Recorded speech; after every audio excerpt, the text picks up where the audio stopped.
Como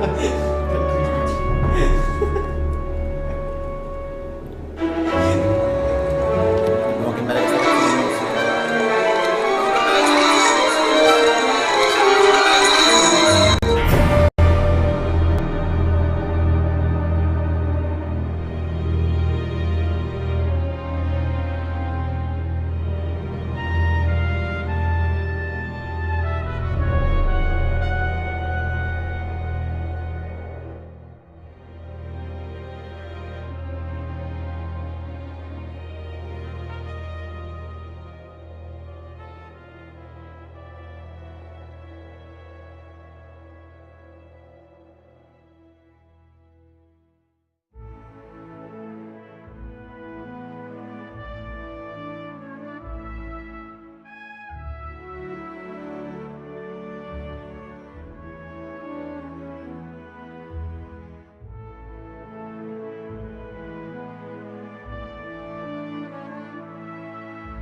Hello everyone, I'm Sara, the Senior Brand Manager here at Slytherin, and I'm really excited that today is the release date of A Quarters World War II. So we will have an action hour ahead of us, filled with videos, gameplay, insight, interviews, and much more. So the schedule for today is pretty tight. Firstly, we will delve into the settings and backgrounds of A Quarters World War II. We also have the point of view from the development team, Starny Games, who will unveil the behind the scene of the game. After that, we aim to provide to you the most featured part of the game, its tactical aspect. To do that, we have invited an expert at games to participate in a very interesting roundtable discussion about headquarters tactics. Our guest speaker is Mark Goddard. Mark Goddard is a wargamer expert and also a beta tester of A Quarters World War II, who has closely followed the development of the game since its beginning. So Mark Goddard will provide you and try to show you the best feature and tactics part of the game. So since there is a lot to tell and to show you today, I have brought with me the senior producer of the game, Mark Addersley. Hello, Mark, and welcome. Hello, Sara. How are you today? I'm good. I'm very excited to finally be here and actually sort of show the game off. And just highlighting that Mark Goddard, who's the tactical expert, is not me. I am not that Mark. I am not a tactical expert on this game. I know the game, but yeah, no, it's really exciting. I mean, it's the game's been in development for many years now, so it's great to sort of be here in Milan and finally being here to release. It's kind of I'm personally looking forward to sort of having lots of challenges on multiplayer sort of coming in, and it's more people to sort of play against and fight against. It's really really looking forward to it. Thanks, Mark. So let's start from the beginning. What we can say about where and when Quarters World War II is set? So it's the Battle of Normandy, Operation Overlord. The game is split into three factions: the single-player campaign. You've got the US, you've got the British, and you've got the German. And each campaign is a sort of a different aspect with some kind of overlap for that sort of period. So, for example, the US campaign starts on Omaha Beach, as all kind of classic Hollywood movies will always start there. But then you sort of move through the kind of sort of French countryside over 9 different missions, and finally you're on the Battle of Brest, sort of 6 weeks from Omaha. So the British start with a kind of a nighttime operation on the Orne and the Orne Canal. Cairn River, or Orne River, Cairn Canal, sort of capturing those bridges, and then that sort of moves through to the Falaise Pocket, again over a number of sort of some classic sort of World War II battles, like there's the Douvres Radar battle, and I think sort of Charnwood, and the Germans it's a slightly sort of different setup. They're more on a retreat over this period, so they sort of start in the kind of the Normandy landings as they're sort of pulling back and defending. And again, similar to the UK, they end up at the sort of Falaise Pocket, and there's a couple of missions of them. They're getting encircled and then sort of pulling out from there. So that's a kind of single-player campaign and the sort of time span that we're sort of in there. And around that, there's sort of multiplayer and skirmishes that are sort of using units and equipment from that sort of period. Yeah, Mark, so let's say that the game is highly accurate from a historical point of view, and the team has conducted an extensive research about design and settings. So I have a clip from the dev to show to you that will look insight about this topic. Let's see.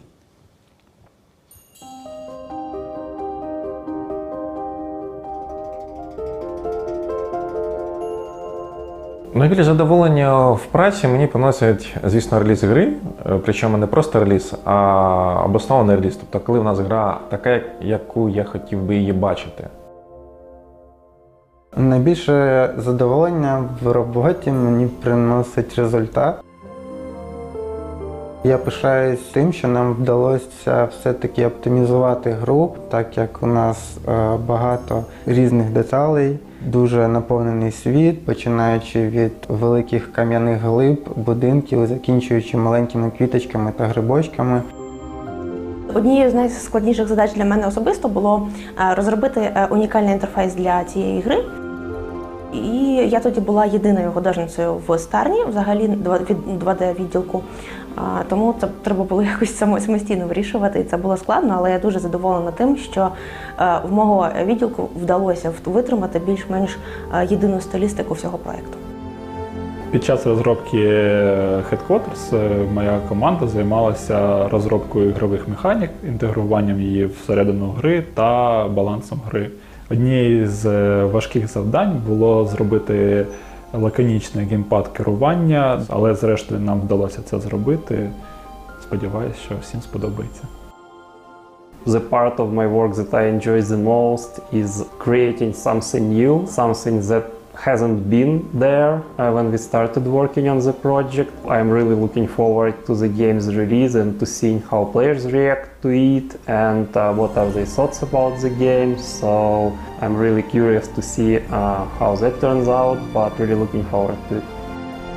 Як на мене, сеттинг Другої світової війни, він не може не впливати на візуальний ряд гри. Знаходяться завжди гравці, які дуже прискіпливо ставляться до якихось дрібних деталей, які на перший погляд непомітні.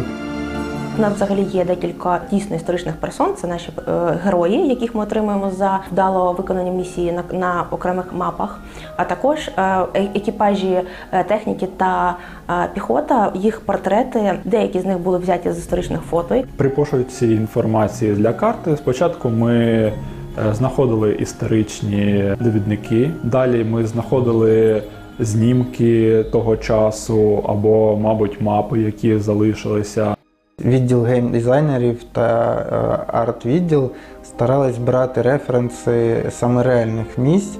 Google мапа, знімки з супутника. In terms of historical setting, Headquarters World War II is set during the Normandy landings, so it's the summer of 1944, and we have Allied forces landing in France and German forces trying to stop them and prevent them from landing or from advancing further inland. We have three historical campaigns: the United States campaign, the United Kingdom campaign, and the German campaign. Я вважаю, що ми зробили гарну працю і вклали багато роботи та душі в цей проєкт за ці 3 роки розробки. Я буду радий побачити відгуки гравців в Steam, які стосуються візуалу гри.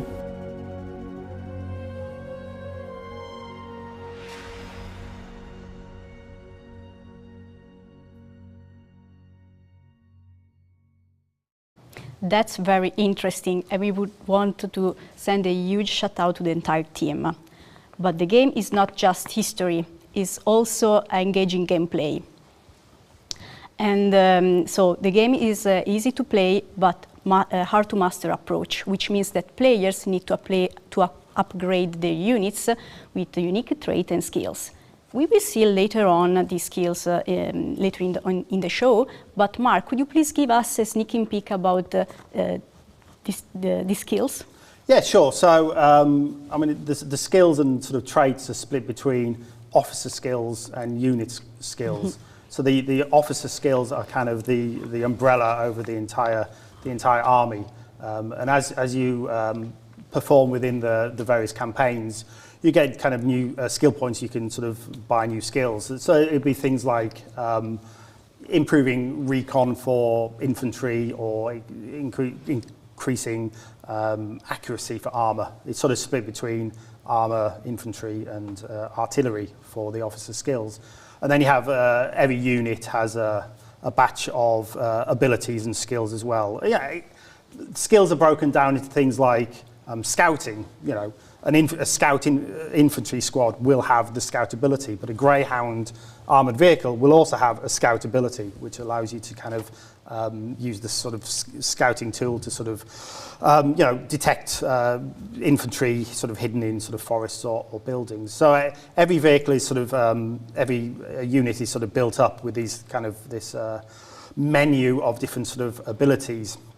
And as you play through the game, units, depending on how you use them in the game, they get experience points and they level up these abilities, and you can sort of spend these experience points to sort of increase these. Yeah, so overall your army gets more experience and your abilities and sort of skills sort of level up. So it's kind of quite nice. Thanks, Mark. It's a fantastic insight, and as I said, we will see later on this topic in a very detailed way with Mark Goddard.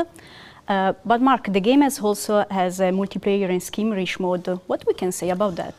Yeah, multiplayer. So multiplayer, you've got up to 4 players who can sort of play against each other. So we've got sort of two ways you can play multiplayer. You've got turn-based, which is a classic turn-based. You play your turn, you send it, you sit back, and you wait until you get an email saying, hey, it's your turn now to play your turn. You jump back in, you see what the enemy has done, who you're playing against, and then you get to play your turn. So there's that. We also have live as well. So you can play up to 4 people live, where everybody has their turn, and you can kind of see everybody moving, as I say, live, which is kind of great. We've got kind of a number of maps so you can sort of play out, a number of sort of ways of setting up the sort of different multiplayer elements in there. There's sort of different win conditions, and there's even kind of because there are off-map abilities you have, like the HQ skills, the headquarter skills. The kind of one of the reasons why we're called headquarters.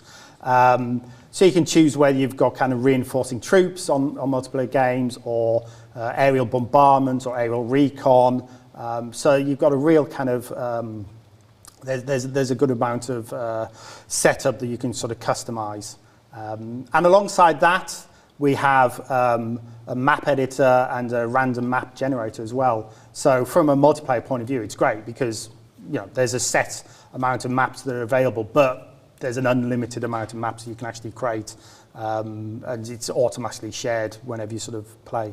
So it's really strong. As I said at the sort of top, really looking forward to sort of getting a good, strong community going here. So there's loads of people to sort of play against. Really looking forward to that. Thanks, Mark, and it's fantastic. I can wait to. I'm waiting for the release and to play the game. It should be out soon. Yes, really soon. I also have another contribution from the development team that they want to explain this insight better with another clip. See it.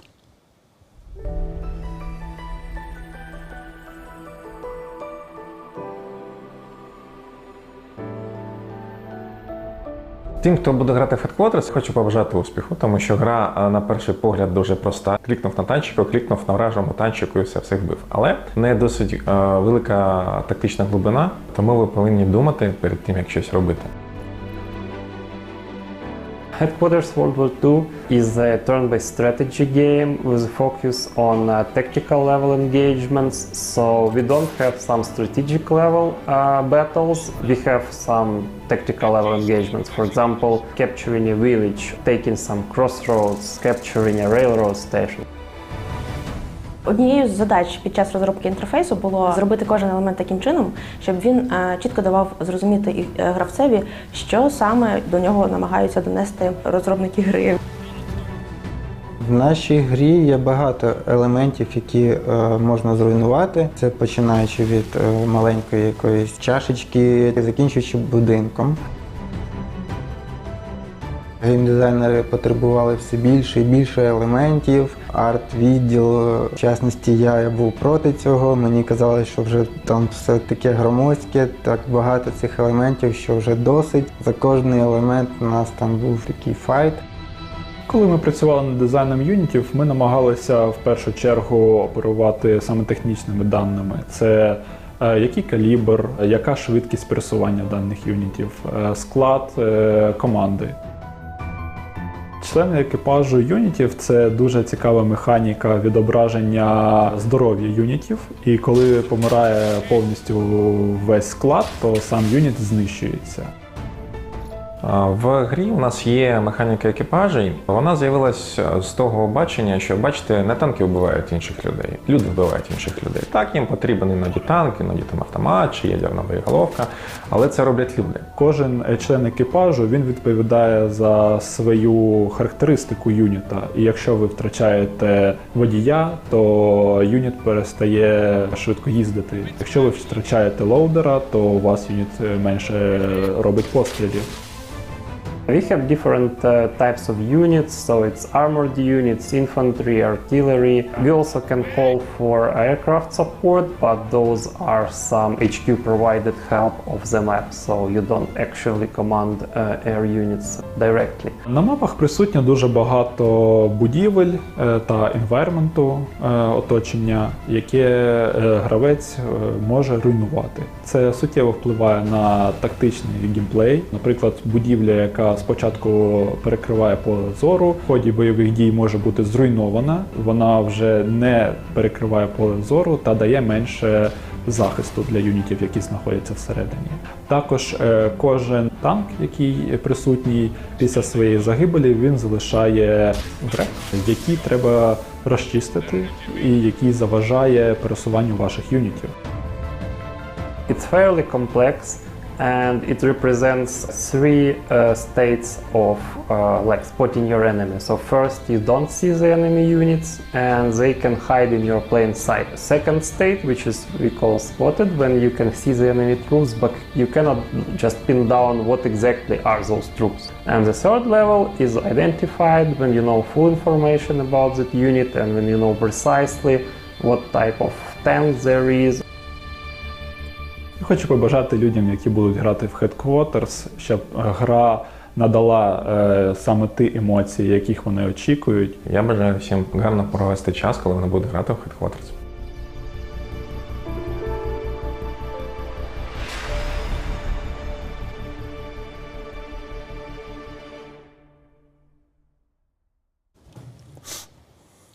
Well, Mark, I think that we have provided a good introduction to the game and also for the development team behind Headquarters World War II. Now I will give the floor from you and from Mark Goddard that will provide you gameplay tactics, how to deploy the game tactics on Headquarters World War II. But first, I have a video trailer to show to you.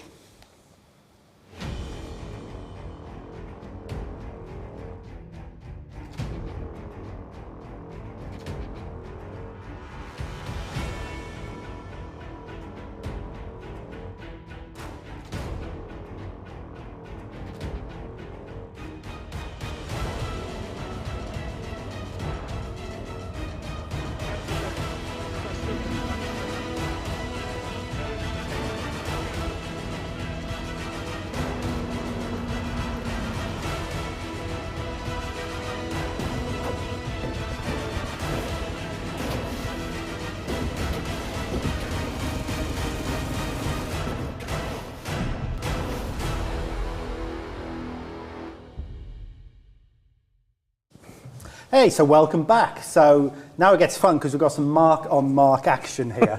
Not to confuse things, both have been called Mark. So this is Mark Goddard. He's been sort of on the beta test of the game for a long time. He's also quite prolific in the sort of wargaming community. Do you want to just like tell the people who you are? Yeah, so I'm predominantly a World War, well, you know, like to think a bit of a World War II buff. I love tabletop miniatures. There's a few down here, a game called Flames of War, and I was really fortunate to be on the beta test for this game. So been following it for a few months and giving feedback and seeing it as it develops. So it's great to be here today and go through some tactics for it. It's great having you here. Yeah, so one of the things we're going to do is we're going to look at some gameplay footage. So that's going to include some single player from the campaigns, and then we're going to have a look at a multiplayer game as it plays out between a couple of people. And yeah, we're here to just sort of comment on what's happening, so you've got an idea of what we're looking at. So I'm happy to start. Should we see if we can run the first one? So here we go. So this is the US faction campaign. Was it, I think, the third mission. Yeah, it's the Battle of Carentan. So, 101st Airborne going in, taking the town, and we're coming up to try and reinforce them. So it's the break into a kind of urban area, and you can see moving the scouts out at the minute, and it's absolutely key in this game. It's all about what you can see and being able to see the enemy first. So we revealed the enemy troops in the building. We don't quite know what they are yet. We just know there's infantry, and then bringing up our Sherman Crocodile. And it's about getting the right weapon right for the right situation. So rifle fire against a building is not going to be great, but yeah, flames is exactly what you want. Yeah. So not only is it suppressing them, but it's obviously, in this case, getting the hits and really causing damage, and as you can see, destroying the unit. On the flip side, we're moving up on the other side. We've been moving ourselves up with trucks and vehicles, and we've actually been ambushed ourselves. So they've out-scouted us in this case. So we're having to kind of engage them at point blank range with our Sherman. But because they assaulted our truck that moved up, we lost the infantry that was in there, and now we kind of got to finish them off. Cool. So the more you kind of strike onto them, the more morale that's going to be taken off them to eventually they become suppressed and they can't return fire. The first hit you get on them will kind of put an initial pin on them, so you can maneuver without being shot at by Overwatch. So it's key to be able to move around. But in this case, they haven't actually been fully suppressed. You'll see a little kind of white flag under them. So they were returning fire at our scouts, but as our scouts killed them, they gained morale back. So I'm guessing just as a basic, most units have sort of 2 attacks, and on Overwatch, there's sort of 2 or 3 potential attacks you can get back as well. Yeah, so everything generally has your movement points and a couple of shooting action points. And the same in Overwatch. You can't constantly Overwatch; it'd be too powerful. So you really want to suppress the enemy so you can move around. But if you absolutely have to, you could send out some chaffy units to begin with, to draw that fire, and then bring up your flamethrower. Sure. You have to do things like that on Omaha Beach because you just can't get the suppression down. That's right. So in this case, again, it just shows if you're not scouting forward, you are going to get hit. So that truck's been destroyed. In this case, the scout survived, and what we're doing here, we want to get into the hard cover. So he's popped a smoke grenade, blocking off line of sight. We're not quite sure what from, but it's covered that route and got him into the building. So this map's all about that. The initial objective when you first start is you've got to destroy the MGs that are pinning the paras. Now, because they're in buildings, they're suffering a lot of suppression and they're losing morale. But machine guns will only do reasonably light damage. They'll kill that unit over time, but it will give us time to move up other units in order to clear those heavy machine guns out. So you've got a few turns, and it's getting that. It's constantly in headquarters, that balance of how fast do you move with your recce, carefully clearing everything up, versus the number of turns that you have left. So this is still quite an early mission, so I think you've got about 38 turns to do it. But as you can see here, the Panzerschreck is much more effective at clearing paras out than heavy machine guns. Yes. As the mission progresses, and all the missions, you'll get more secondary objectives. So this one's about picking up supply, some leftover supplies, and we'll come on to it later, but that's really important because the more secondary objectives you complete, the more abilities you can unlock, and the more you can develop your battle group as you go through the campaign. So they're kind of the officer skills I was sort of talking about earlier. Yeah, because you're taking the same army throughout the 9 missions and slowly building up. Well, I guess with the ability between each mission to update and swap in and out new units and sort of replenish them. But it's a balanced risk reward, because if you go after those secondary objectives and lose a load of your core units, they will get replaced, but they won't have the experience because you've got unit experience and your army experience. So it's constantly that balance of what do I want to risk. So here we are getting close to clearing out these machine guns, and you can see how everything's gradually getting destroyed. So funnily enough, as we bring in 150 mil artillery, those will knock the buildings down. And that will change the line of sight, and it will change the protection those units have within them. So we've managed to kind of pin them and then bring our crocodile up once again in order to flame out those troops. And then just bringing up the rear units, and then we've got our own another flamethrower up there as well. But in this case, yeah, that infantry's broadly in the open. They're just in some rubble. We've managed to take the building and finish them off. And as soon as that's happened, you can see we've accomplished our primary mission. That's not the end of the mission, though. No. You'll have multiple parts. You don't quite know what they are. So now we need to capture a railway junction, which is off to the left of the screen. We still need to gather our supplies, and also there's the opportunity to capture a Fallschirmjäger, so German para headquarters as well, if we want those extra points. And you can see all the points you've got to take are clearly indicated on the map. With the German symbol there in red. Sure. So just to sort of describe what we're actually seeing on screen. So kind of down the right-hand side, we've got the headquarter skills, being able to sort of increase morale and reinforce troops, bring in bombers and whatever. Top right, we've got there's information about sort of damage, chance of hitting. You have basic information, and you can kind of drop that down for quite detailed chances of hitting, and knowing working out the moving one square forwards increases your chance of hitting by X%. It kind of goes down to that kind of level. Then obviously we've got the sort of map of the sort of units down at the bottom there. So this isn't going well for the Americans now. So this is all about, when I first played this, exactly the same happened to me. So this is actually high ground where the Germans are occupying. So they've got kind of a true line of sight. So they've got the advantage of the higher ground. They're able to see kind of slightly past that tree line. I've got infantry in the open, heavy machine guns. There's something else up there. We haven't recce'd it, so we know there's some more troops up there. There you go, look. We can see them behind there as well. So, recce. I can't stress it enough. And you don't want to get too close to those paras as well, because obviously they've got anti-tank grenades.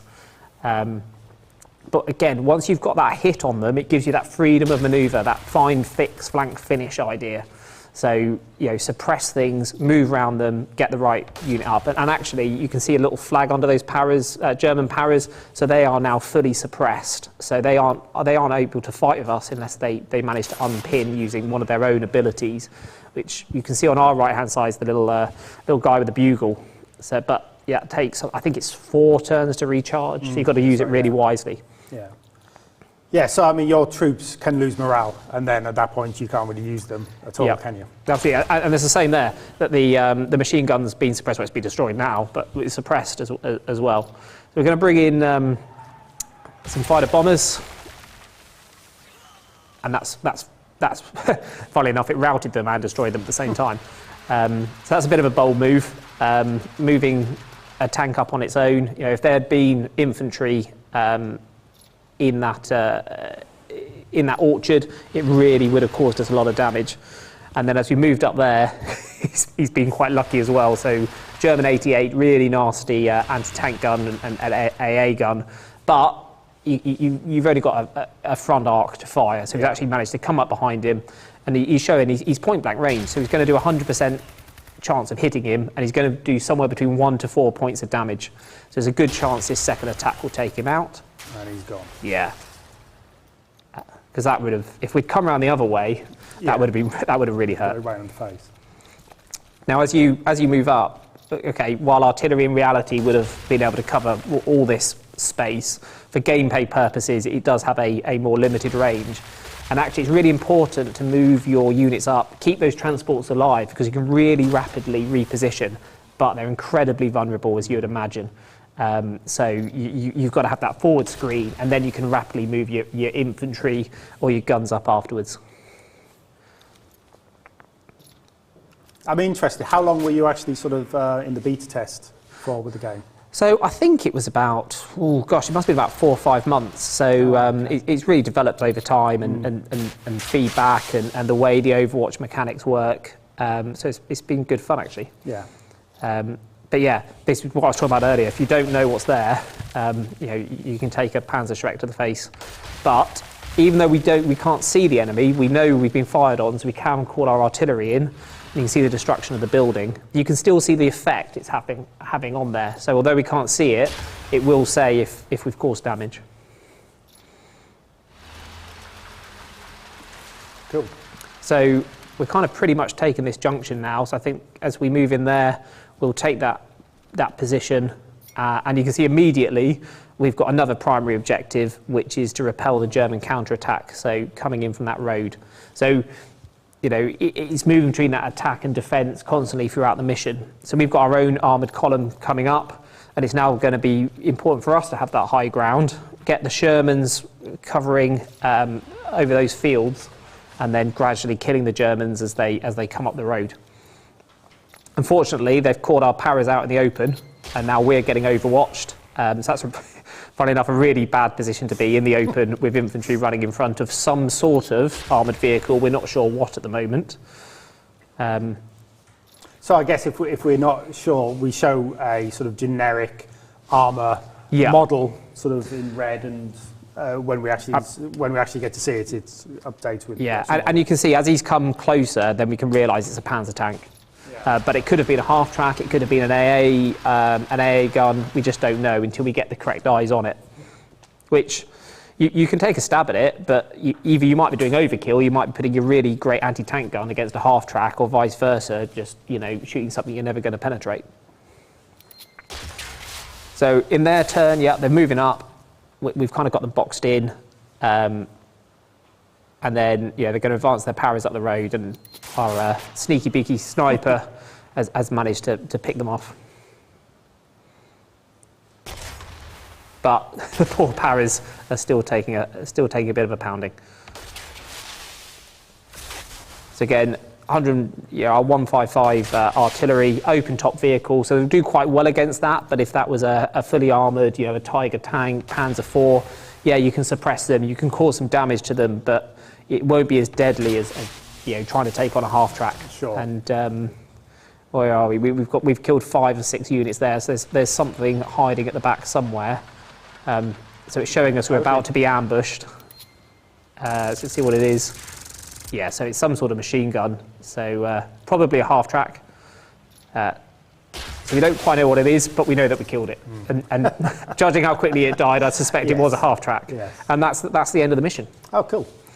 Yeah, I mean, we're seeing sort of the character appear with some text. There's voiceover that we, for the presentation, we've not sort of got the kind of the objective voiceover, or indeed the sort of unit voiceover in there. So that's a kind of a look at a single player mission. One of the things between the various missions, we have the sort of the headquarters screen, which is kind of being able to sort of update your army and sort of assign points to various things. I don't know if we can have a look at that. Here we go. Yeah, so this you'll get after each mission. So the first thing is officer skills, which you mentioned earlier. Yeah. So the more secondary objectives and primary objectives you complete, the more skills you get. So it's a bit of an RPG element kind of to your battle group. So if you want to be really armoured focused, you could improve their accuracy. So it's a tree basically. Yeah. As you're working down the list, you can choose which kind of column you kind of go Exactly, down. yeah. So and that will carry over from mission to mission. You can see what medals, historically accurate medals, and your rank change as you go through the game. Yeah. But this is where most of it happens. So this is your core battle group. As the game progresses, you get more acquisition points. So you can use those to swap them out, or you can only have so many in your battle group, but you can swap out and upgrade them and tailor them. So you can we'll see later on, we can give them transports. But this is where you can also level them up. So the more a unit kills, or the more missions it accomplishes during a particular objectives it accomplishes during a mission, the more experience you'll get, and you can unlock greater accuracy, or a sniper can get better camouflage. And then you can purchase those transports as well on there. Or if you go, I don't want I don't want my towed artillery guns, I've got some more points, I could change them for priests. Sure. Yeah. So self-propelled guns.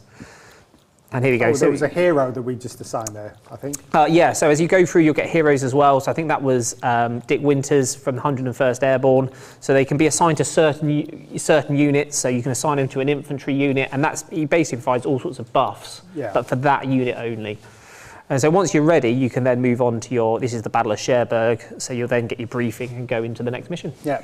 Some of the elements that weren't shown there is, again, with sort of customization of your units. You can rename units, and there are various different sort of camouflage patterns and colours that you can sort of edit as well on each unit. So that's the kind of the headquarter screen. I think next we're going into some extra map images. So was this Cherbourg? Yes, this is the Cherbourg map. So you can see it's at night, so a bit more restricted vision, a bit of nighttime ambience as well. So we've moved up a Sherman tank. He's taken quite a bit of damage from something. We're not sure what because we haven't got eyes on the enemy. So this is using the off, the off mission support. So we're actually firing a smoke bombardment across that canal. So let that build. And now, we don't know what it was, but it now can't see us. So we can move that Stuart tank up, safe in the knowledge that next turn, the enemy won't see us, and then the smoke will clear for our next round. And it also means the rest of our Shermans can cross that bridge unmolested. So advancing time on a bit, again, we don't quite know what that is, but he's obviously managed to get a Sherman tank up and take the side armour. Judging by the fire coming back in, yeah, you go, it's an anti-aircraft gun, so that's just being deflected off us, whereas we're causing some nice damage in return. And because it's deflected, it's not even taking morale off us. So you can't just constantly fire anything at a tank and try and get it to a position where it has to rally. So we'll bring up our M10 tank destroyer, nice 76mm gun, should make light work of this. We've used the switch position capability just to get a clear line of sight. So doesn't always work out that, he just grazed him. So put another round in, there we go, completely destroyed. So this is jump forward in the mission. So this is, we're trying to take the dock area. And we've got naval bombardment, but it's an area weapon, so moving the scouts out of the way. Move your scouts out of that area before this is one of my favourite. You can take it in skirmish and multiplayer. We'll see it later as well as one of your options. It takes a long time to reload, but my goodness, it's effective. You would not want to be anywhere near that. So this is into the British campaign now, actually. So you get some really urban maps. So you're constantly having to adapt your tactics. And using aerial recon, we've actually found a Panzer IV between a couple of buildings there, which if we'd stumbled on would have been with our Cromwells would have been really deadly. Yeah. So quite a fast tank, the Cromwells, who are managing to get around the back and hit that weaker rear armour. And as I think you said earlier, it's all the armour's modelled depending which angle and where what cover you've got. No, it is very detailed, and again, sort of attacking from above with weaker armour from above has an effect on tank. And the fact that he's turned his turret to behind him also makes him more vulnerable to the front as well. So this is an AVRE, so one of the Hobart's funnies. So basically, you should lob a massive round. It was known as a dustbin lid, and it's absolutely brilliant, but very short range for clearing out buildings. So because that has got, you can just see the flame symbol under the tank symbol on the Panzer IV. That means he's already been hit by the enemy, so he can't shoot us as we move. So it's allowed us to get into the building, and now we're actually using tank assault with anti-tank grenades. So you can't just think you're safe from infantry. If you get up close, you will take a lot of damage. So this is now the German campaign. So the Panther tank, really well armoured, really powerful tank in this game, as you would imagine. And some British anti-aircraft guns are just not going to hurt it. So it's quite nice. As you go through, you get different types of maps. So this is, you get some missions which are quite tank on tank heavy. And then the next one will be quite urban. So you get to kind of play with all the toys from all the perspectives, as it were.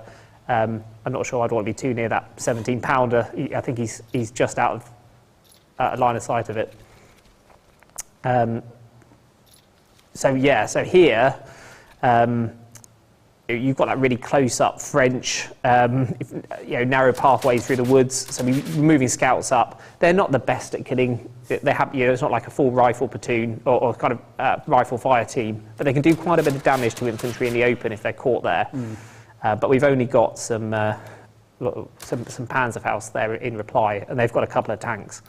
So again, off-board, it's off-board support. Yeah, might as well. Getting some 105 artillery in there is quite important. And I think, if I remember the video, we'll now see it from a slightly different perspective. That if we had if we brought our armour up, we actually can use a rapid fire capability. So this is one of these abilities that you can upgrade. Yeah. So you trade accuracy for being able to shoot twice. So it's a bit of a Hail Mary, but when you're outnumbered, it's an important one to have. And here, again, it's just showing that once you get those Panzerfaust up really close, even something like as well armoured as a Churchill is going to take some really serious damage. Yeah. And that's 100% accuracy because you're at point blank range. So I am guessing with certain units you can switch so you're not on Overwatch. So if you're in a position where you're fairly hidden, you can let the tank come and you're not going to attack back until you decide, like when you're right next to them. So for example, with your basic infantry, you're going to sit there, the tank's going to come right up next to them, and the first thing you're going to know is that you've had an anti-tank grenade kind of thrown at you. Yeah. Nice. I think the next footage we're showing are some sort of tactical situations. So we're going to show the sort of same situation from a couple of points.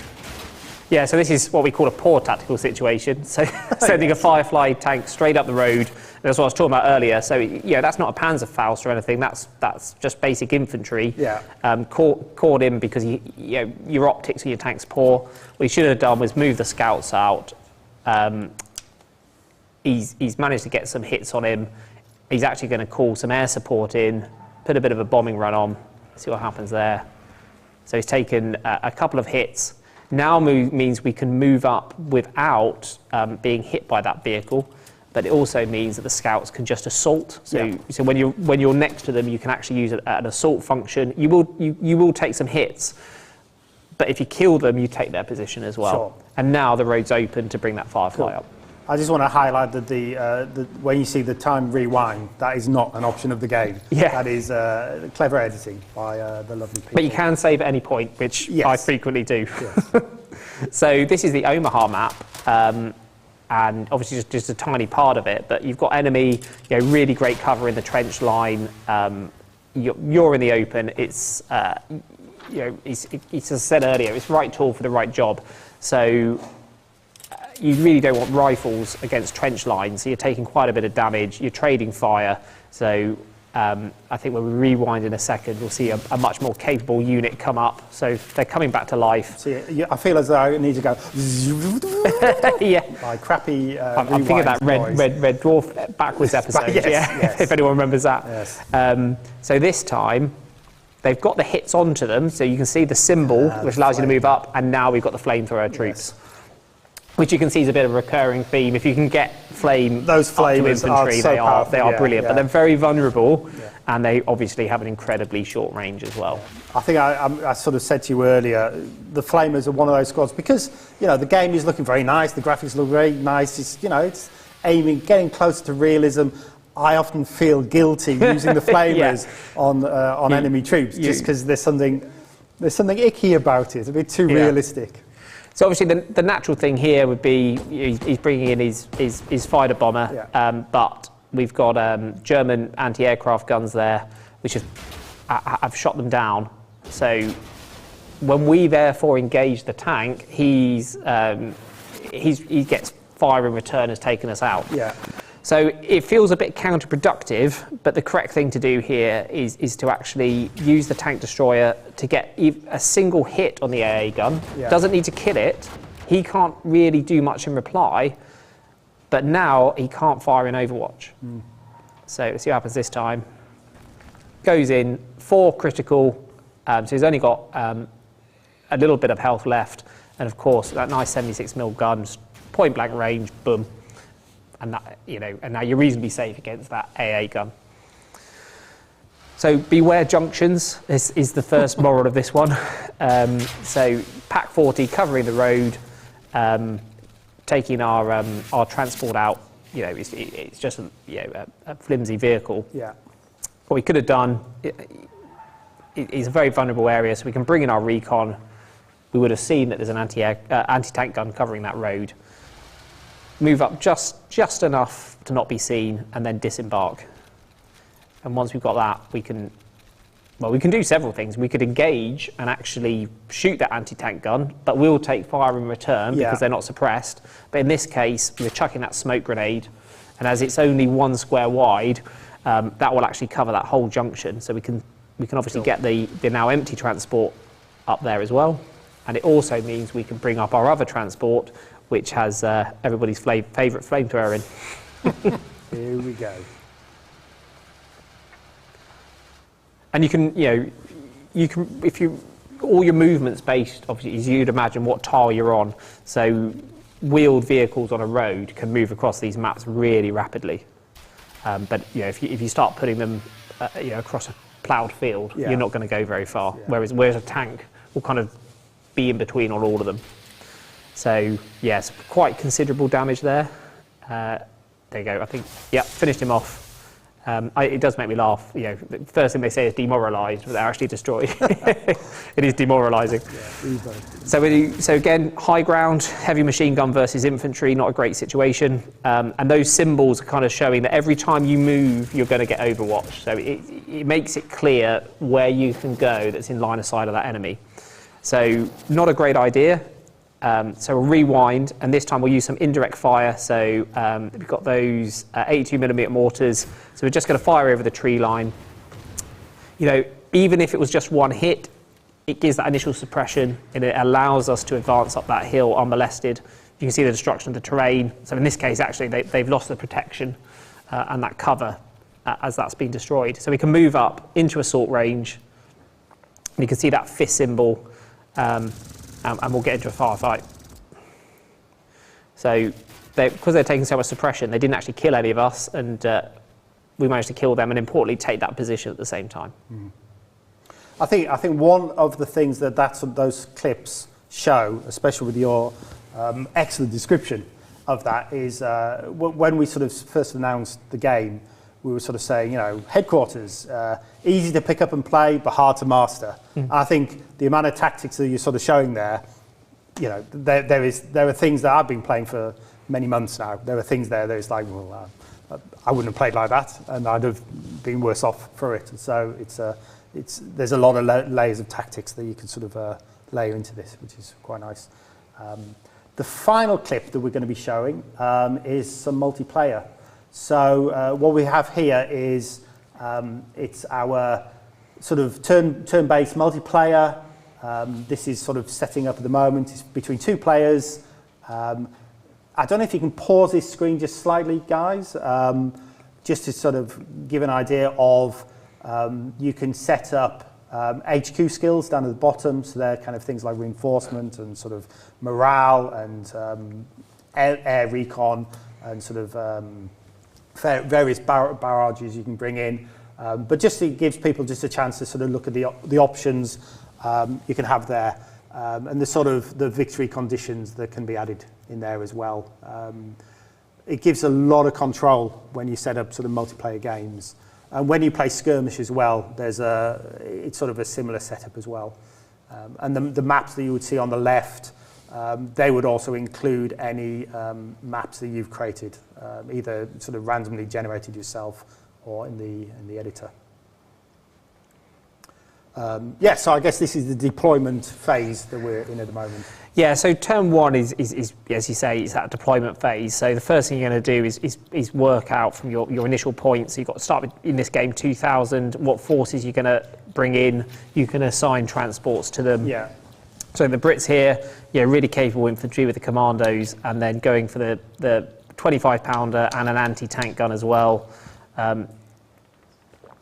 I think the only thing that hasn't got a transport there is the artillery, because it's got such a long range. Yeah. Now, when you bring something in, you can't immediately move it that turn. Yeah. And that's to stop some cheesy tactics, suddenly bringing in a load of artillery because you spotted the enemy and smashing them. So... So this is the sneaky tactic. This is the sneaky tactic. Air recon and the barrage of any way. Yeah, so you get to choose 4 abilities. Yeah. So before you've actually moved, they've seen where you are and they've dropped a... Yeah, and you know, it is a really good tactic for that kind of alpha strike, but then you haven't got it for quite a few turns. Exactly, yeah. So you look at it, okay, they've taken out a transport, but on the flip side, later on, you might find you wanted that dive bomber against your armour. So timing is key.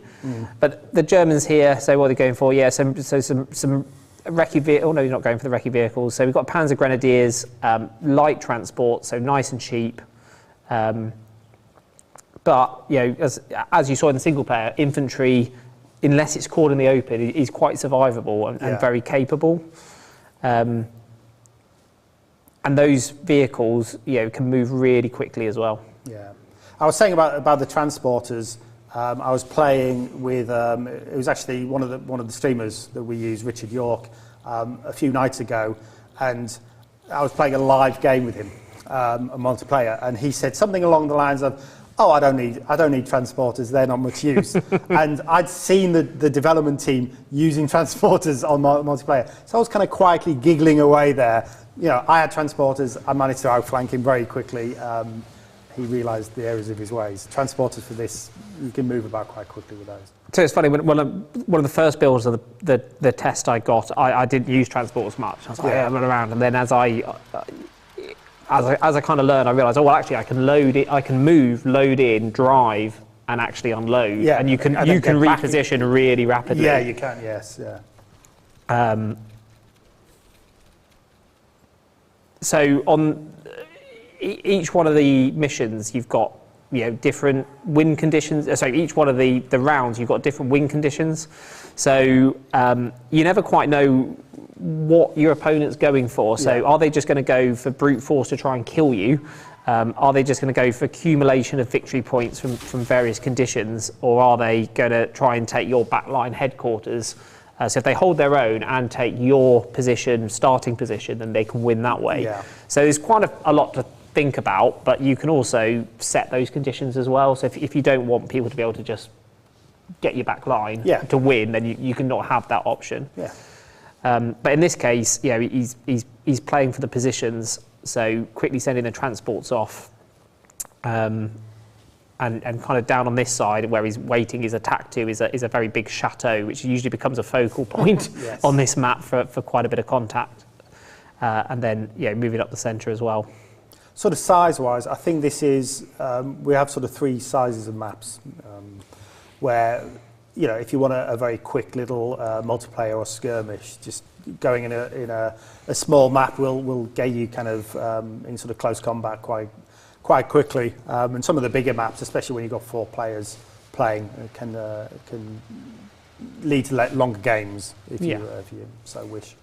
So this is a perfect example of how quickly you can move because you're on road. So he's managed to get in there, unload his infantry, and then the infantry can move as well. So he's managing to take the edge of that chateau, which then means he can have overwatch from the other side. Yeah. And obviously they're hidden in that chateau. Absolutely, until you get close or you get scouts on them. Yeah. But you know, the British have gone for a different tactic. So they've gone for the armoured transport. So of course he's got a 30 cal machine gun.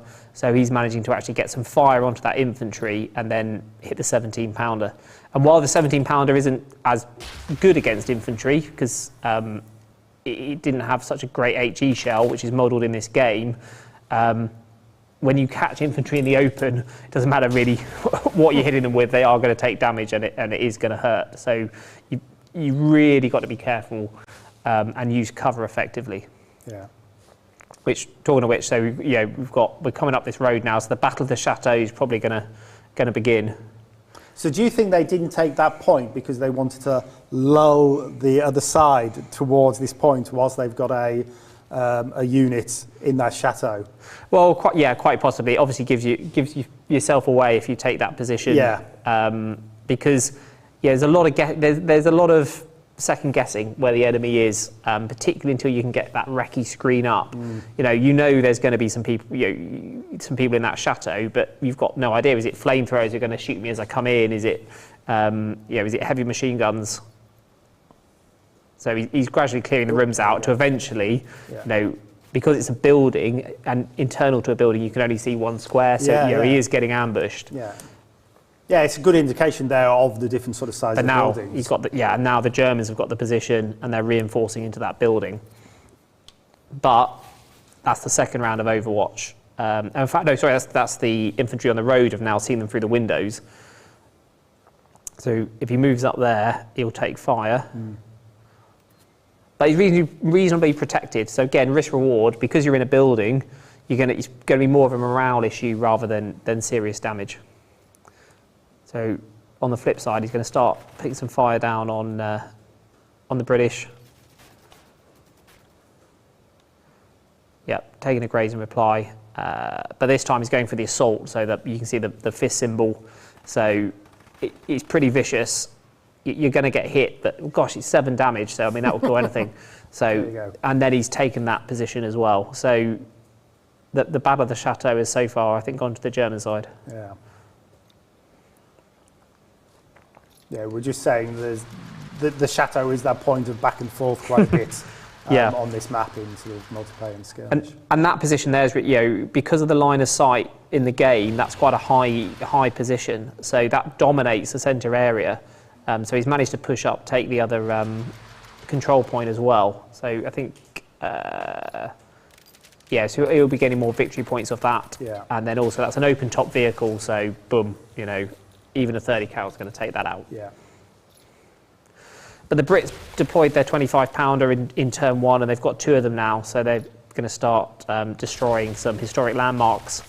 And as we've seen numerous times, that just getting something onto the enemy to cause suppression is going to allow him to move those units up unmolested, and then it's find, fix, flank, and then we'll see if he goes for the assault in order to finish them. I'm not sure he's got enough action points. No, there he is. Yep, there he goes. Assault. So really, really effective way once you've got some suppression on that enemy. If you don't get it and they're at full strength, you're going to take huge damage before it happens.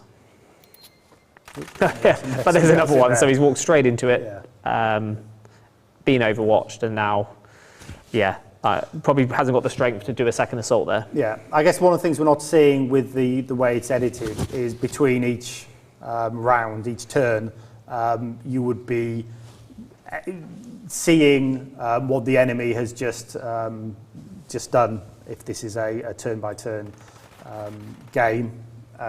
So anything you can see, anything that's in line of sight, you would see moving about. And also, there is a constant going to the headquarters screen, choosing the new troops for this to deploy as well. So you're constantly building your acquisition points, or prestige points, I think they're called, over each turn.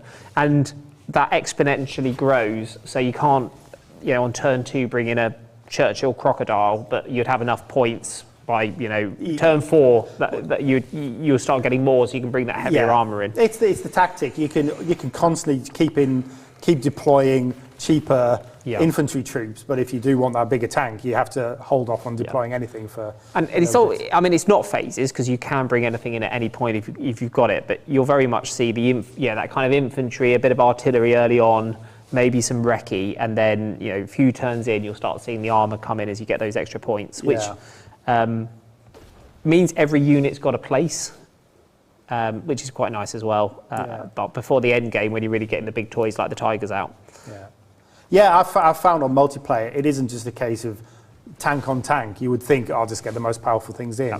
A hidden anti-tank squad in some trees will, which costs 250, 300 points, will take out a 1,200 point Churchill or something like that.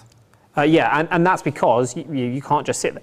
Excuse me. You can't just sit there. You've got to advance and take those points. So you will have to brave the Shrek ambush, unless and then you've got to have your infantry supporting it, your scouts supporting it, some artillery to suppress. So you're constantly trying to find that balance. Yeah. And then obviously the most dangerous position is the centre of the map. Yes, there's the little valley in the middle, isn't there? Although I found out earlier today, is that you take the buildings in the centre, get a sniper into it, and you can actually reach up onto those really nice high grounds. So when they move those anti-tank guns up, you're like bang, and manage to take them out. So there's a little bit of learning where the ebb and flow of the map's going to be. And then, so we're bringing in the 25 pounders onto his back line now as well. I think he's, pretty. Yeah, and the thing is, damage is constant. It doesn't repair turn by turn. And in the campaign, if you lose a unit, you've lost a unit. They don't get replenished. You can't call more units in the campaign. Obviously, you can in multiplayer. Yeah. But you see on the right-hand side, second ability down. It's only partially respawned, but you can replenish a unit using that ability. So you can give the crew back to a vehicle, or you can bring your infantry back up to full strength. But it takes about 4 turns to replenish it. So you've really got to know when to use it and what's going to be critical. Sometimes you just drive straight into an anti-tank gun. But we were saying about kind of transporters being quite important, but I think when we were talking earlier, if one of the win conditions is the kill hits, then if you have a lot of weak transporters about the map, yes, it is a way that you could actually lose because the enemy just takes out all your transporters. So I guess that's a balance to think about. Yeah, and it can really cause issues as well, because if you're on a narrow road and you manage to take that transport out, it's going to block the road. There is an ability all vehicles have to clear a wreck and push it out the way, but that uses up your action points. You can't go as far, and you create I've had quite the traffic jam before. I think it's quite interesting as well, sort of, just in general, looking at the number of troops that are currently at play on each side. You're sort of talking between 5 and 7 troops, roughly. But again, depending on how you set this up, I know I sometimes set up, especially skirmish games, where I'll give myself 5,000 points, and it's like, I start the game with 15 units, and it's a different game that you're sort of playing. It's more of a tank rush that you can sort of set up. Yeah, and that's a good point, because you have the more open maps, and you might want to set really high points and actually do that really big tank battle. Whereas an urban map, you might be slinking around with a bit of infantry and really a bit of a game of cat and mouse through the ruins. But it's how it's what experience you want to have, and particularly if you've got a group of friends or someone you play with regularly online, you can easily set up scenarios, or we're going to try and do this or have this theme game today. Yeah, I'm so looking forward to what the community are going to make from a map point of view and start sharing, because it's kind of one of the things we're not showing at the moment is the map editor that's there on release, and everything that you see in the game you can access and use as in the map editor. And I've had a play of it, and I've made acceptable maps. But I know there are people out there that are going to work magic, and I wouldn't. I'm expecting like a few weeks' time there will be campaign missions created with the map editor that people will sort of start releasing out there as well. Yeah, and I've played around with it as well. That you don't have to just sit there and make your individual squares. You can kind of auto-generate. Yeah. As well. Oh, yeah. So you kind of set the general conditions. I want this. I want it reasonably open. I want this much forest, and it will produce your map for you. Yeah. And then you can tailor that as well. Exactly. You go in afterwards and then just tweak the maps there. So we got here. So I think German Hetzer. So again, we don't quite know what that is, but he's using ability there because he's a bit more of an experienced unit. You can go after the track, so you won't, a bit like that rapid fire capability we saw earlier. You can try and go for a mobility kill. You won't cause as much damage, but there's a chance you'll knock the track out, and then until you use the replenish capability on it, you won't be able to move. Yeah. And combine that with infantry or Panzerfaust coming around the flank. It means you've always got a chance. That Tiger tank is only a stationary turret if you can knock a track out on it. So reinforcing the Battle of the Chateau. the damn chateau. Every time I just keep thinking about hello in the chateau. I don't know why. Don't mention hello. I've had so many comments on the German voiceover. The German voiceover in the campaign is not with a German accent or in German. It is a older, gruffer English voice. we had many discussions about, should it have an accent, should it be German? And hello, hello, just kept ringing in our ears about, we do not want an accent in there. So we made a decision to go a certain way, let's say. So yeah, so it's still risky because he still doesn't know. We still don't know actually how many people are in this massive building. So I think it's just rinse and repeat. Keep trying to take that position. The Brits have a bit of an advantage at it because the commandos are really as you'd imagine, are really capable infantry. So they just managed to kick out more damage. Plus, they've got the artillery advantage at the minute. So I think eventually you start having parts of that chateau collapse if you put enough rounds onto it. Yeah. But yeah, he's going to go in for the assault again, and just wiping them out. And the Brits are back in control, so it keeps swinging back and forth. It's kind of what you want on these kind of games. Oh yeah, I mean, if you could just get one unit in there and hold it, then you know it just becomes a game of who can get there first. So it's a more aerial reconnaissance. That was a very useful aerial reconnaissance, I think. Yeah, and that's what you want to be doing with your dive bomber, not going after a transport like we saw earlier, but getting critical damage. And then he's only got 1 health, so he can bring up to point blank range the Hetzer and get that shot off. There you go. And then that's going to give him some reasonable overwatch when those vehicles come up as well, because he's got the high ground.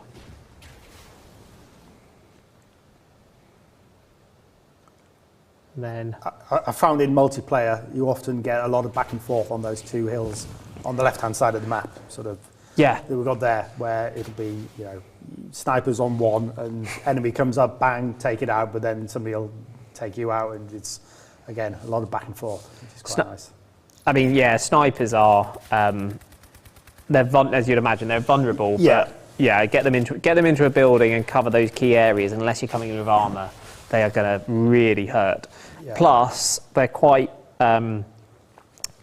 If you get the camouflage ability unlocked as well, they can kind of shoot, and until they're really hard to detect unless you get up there. So you can get a bit frustrated that you just keep taking this fire because you failed to recce out. And that's the constant trade-off. So we saw at the start the Germans getting the Opel Blitz trucks, so really cheap, quite fast on road, so it allows them to get up quickly. But if you come up against a sniper or anything, it's going to deal with that transport. Whereas if you take the armoured transports, you've got a bit of offensive capability, defence against small arms, and you're going to be able to get up close and actually clear those sniper positions.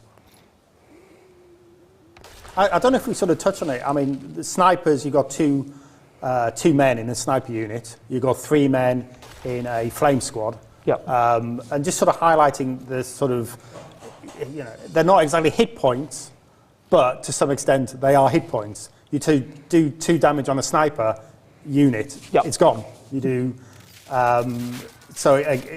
again, it's something we didn't really touch on, how the amount of men in a squad dictates the sort of capabilities of taking hits.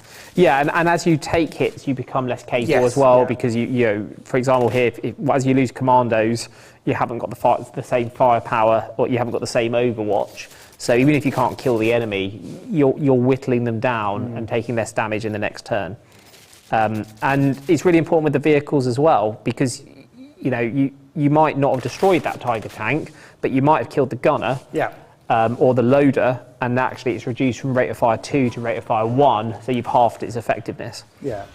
I mean, if you hover the sort of units in the bottom towards the right within a squad where you get the portrait, that indicates who's. So we've got the bottom left portrait is greyed out, so they are injured and incapacitated or dead, and so and if you hover over each one of those, it'll say driver, gunner, whatever. So it's quite a nice indication of what would happen. So he's got quite an armoured thrust on the flank now, so a couple of Hetzers coming up. And then he's got the position as well. So the Brits have got the chateau, the Germans have taken the other side. So it's a bit of a mix-up going on now. But that is interesting. I mean, obviously in here we can see it from both point of views. So little does he know, you've got the Piat coming up here.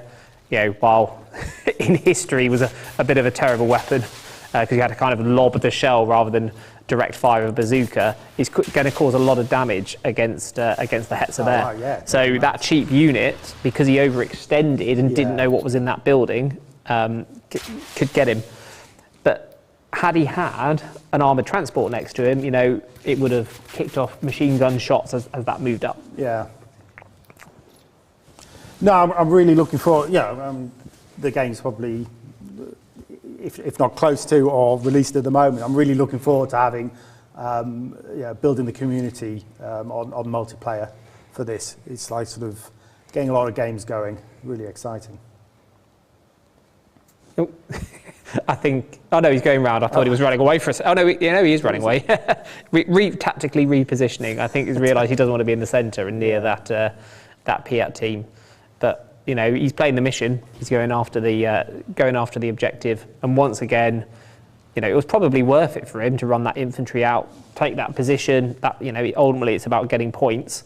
So now that Hetzer has to come up onto that hill, which has got an overwatch from a Piat. So it's that's what I quite like about it. There's a lot going on. It seems when I first started playing it, like you said earlier, it can appear quite simple at first. You're like, well, it is tile based. You're moving this, but there's a lot you've got to think about what's happening in the next turn. Where's my line of sight? What do I think is coming over that hill? What have I got to counter it? Yeah. And when it all works out, you get your Piat in inside armour, and you're in the right place at the right time. Boom. And then straight back into the building. So I think it's going pretty well for the Brits at the minute. 27 out of 40 victory points. What's the Germans on? 17. But they've killed more. And that's it. You can see the number of units gradually going up. The size of the units are going up as well. You've got the Sturmpanzers coming out. He's upgraded his artillery. We've got flamethrowers coming on. All more expensive units because he's got more points to spend. And actually, it's perhaps he's saving up for something, but he's got 940 points up there, which you could have another tank on the table. You probably have another two armoured infantry units on the table at the minute, or on the mission. But on the flip side, if you want to save up for that Tiger tank, then don't spend those points. Well, exactly. Yeah. Personally, I take a bit more of a Russian approach in quantity over quality, particularly earlier on in the game. I've played some games, and people will send out. You just can't dominate the map with a few armoured units. You're just too vulnerable. And a lot of people forget the artillery, and that it's so important because its ability. It's not even to suppression, kill. it's suppression, isn't it? Yeah. It's not even about being able to kill something. It's about just being able to damage them, so I can move around them or move past them or get up into an assault range. Yeah. Which is, I guess, what the artillery was mainly there for. Absolutely. Yeah. Artillery used to kill, certainly in World War II, used to kill a lot on that initial bombardment, but as time went on and people got their heads down, it was less effective. But it is about getting that head down and getting that suppression so that you can move up and finish them. Yeah. And again, just like history, you're not destroying loads of armour with artillery, but you're getting yourself that ability to get that bazooka team up or that Piat team up close to them.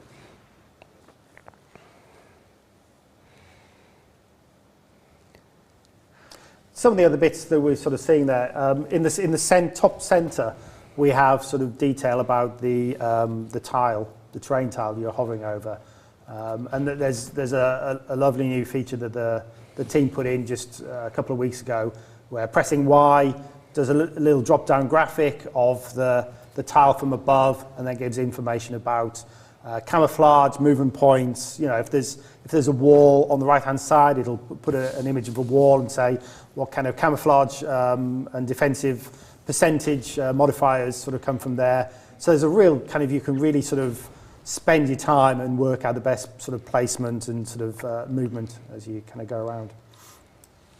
So what's happening in the minute, and we saw just now with the Sturmpanzer, is the battlefield changes as you fight. So while it's really easy to hide in a building, it's, as you say, it gives better camouflage than just ruins. Ruins, don't get me wrong, still has good camouflage, but you know, now that building's actually been destroyed by that fire, that firepower, it's now easier to spot the enemy in it. They're not getting as much protection.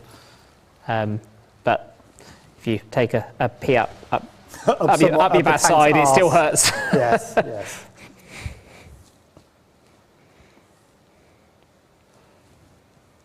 And then these, all our favourite flamethrowers are beginning to hang around in those woods now, looking for what they can hunt. I'm not sure. I've lost track of the Battle of the Chateau. I'm not sure there's anyone in it at the minute. But yeah, was that what we got there? Panzer III. In fact, normally I think on the Western Front, one of the last battles they were used until I think a few popped up in Berlin. But still quite good. It's still quite capable against the Shermans, really, and quite cheap. To bring on, and it's all about that. As I say, it's all about that balance. About, do you want lots of firepower, or do you want that heavily armored Tiger? Yeah. So he's got, that's the armored mortars Germans have access to. They can bring in. The snipers are going to finish off the really pesky Piet team. Oof, critical. So get them in the right place, and it is vicious. I think. Well, that's the. There we go. That's the game over. So I Multiplayer, game over. Score screen. There you go. Somebody did win. So where was it? So in the end, gosh, it was, in fact, it looked like it was a British victory, but it turned out being German. Yeah. So that's a glimpse of sort of multiplayer that we have in there. As I keep saying, I'm really hoping that people sort of jump in on the multiplayer and just have a big list that you can come and sort of play against me, play against the team, play against each other, play against your friends. I want to actually shake Mark's hand here, so thank you for that. We're now going to switch him out via the power of playing a trailer, and suddenly he will change into Sarah again, I believe. So if you want to hit the trailer, we'll go for that.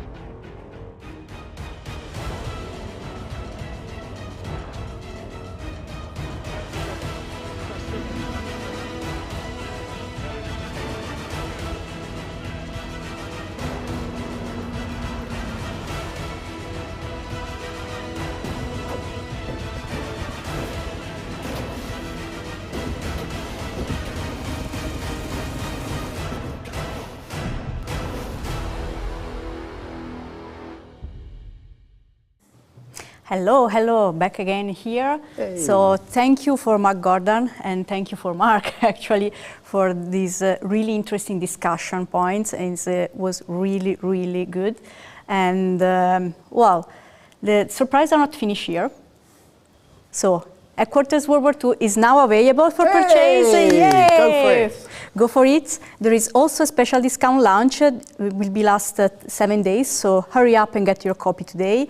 And also, if you want to experience the game 100%, there is also a soundtrack. Yes, so the soundtrack is out as well, isn't it? Yeah. Yeah, go for it. We will see later on with Marco, with the Tea Time show, in around 10 minutes.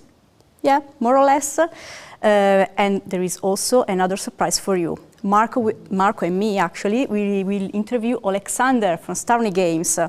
And also I want to take the chance to really thank the development team for this great title.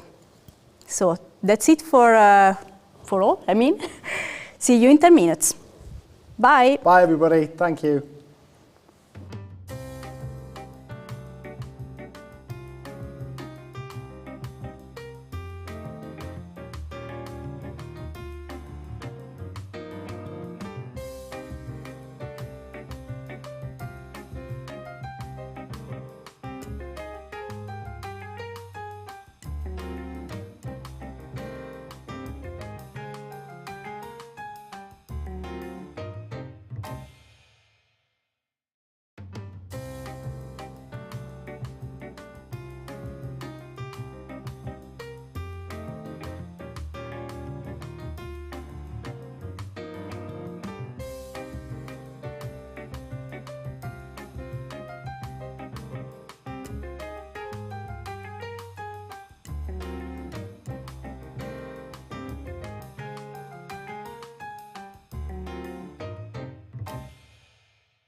Tea time.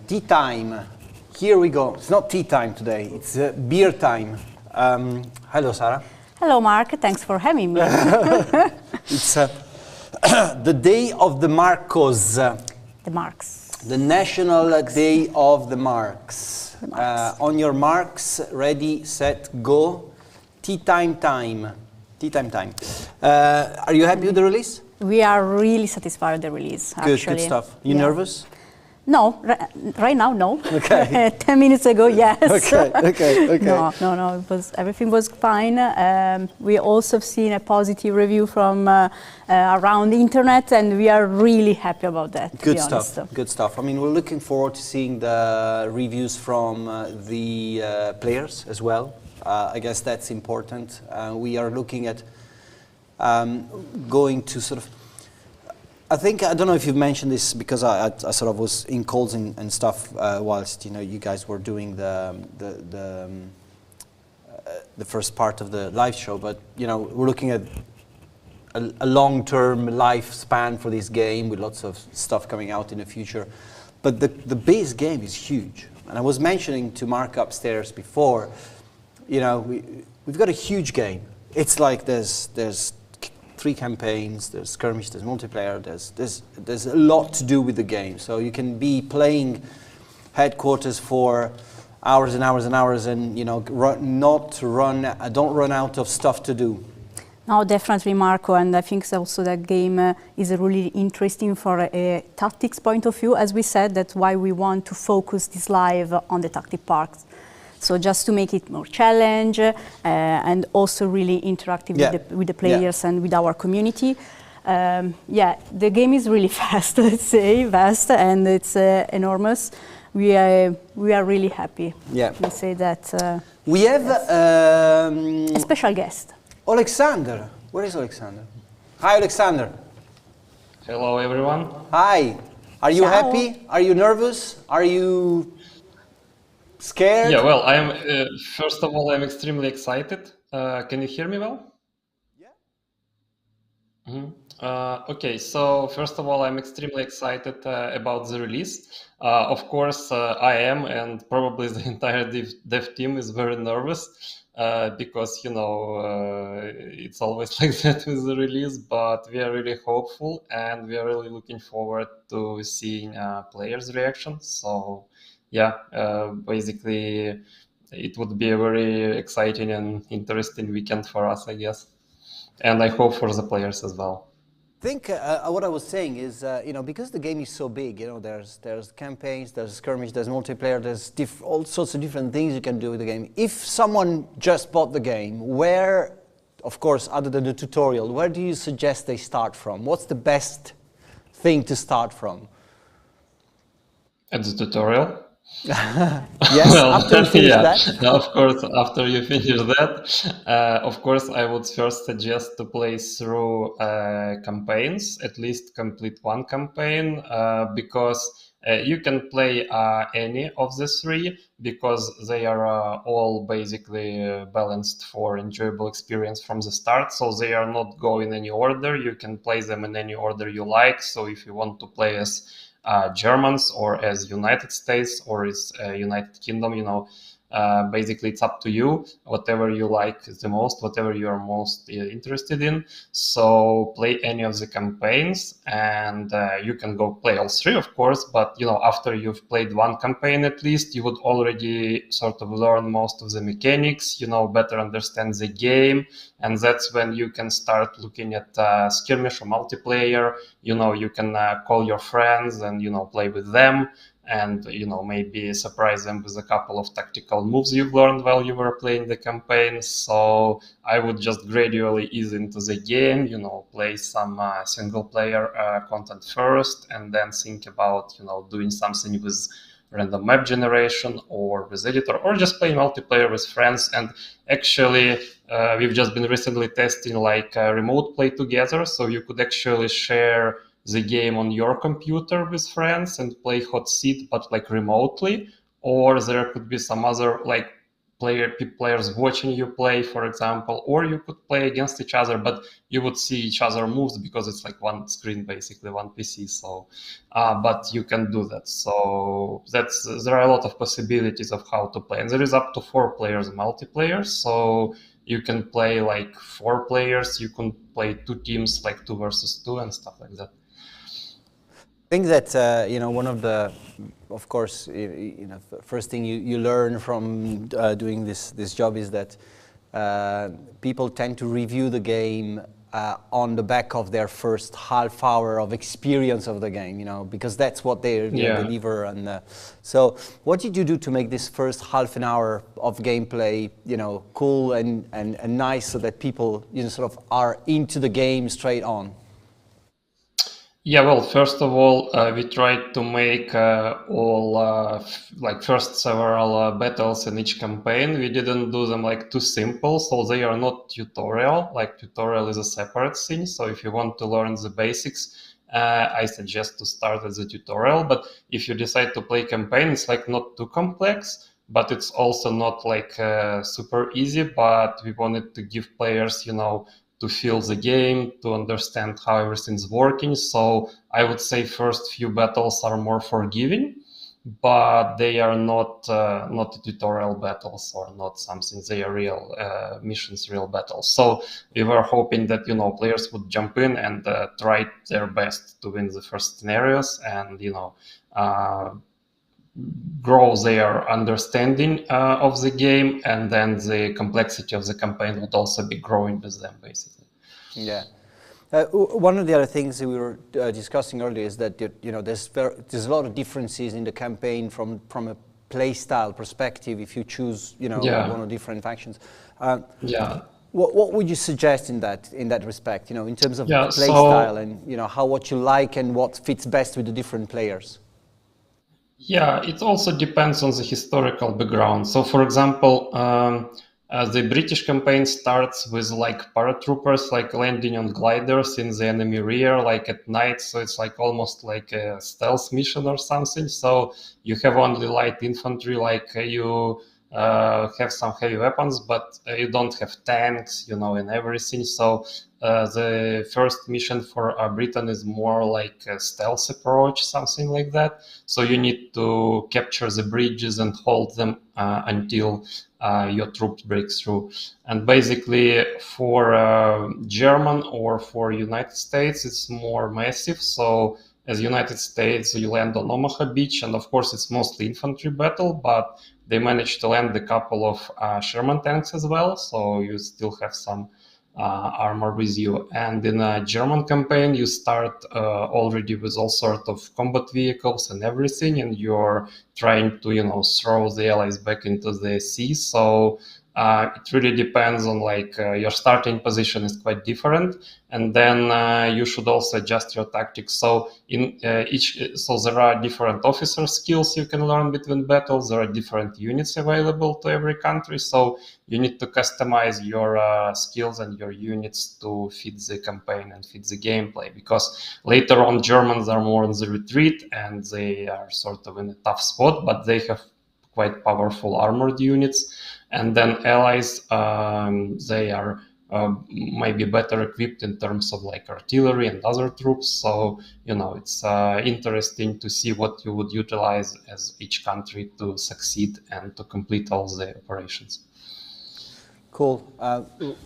Sarah, we are we've also got the big multiplayer component in the game. What is it that we're looking into the multiplayer? I think that some these games are usually we're learning from the PBM systems and all the the turn-based games in multiplayer. They tend to be slow, but you guys sort of worked on the game so that it's the multiplayer experience.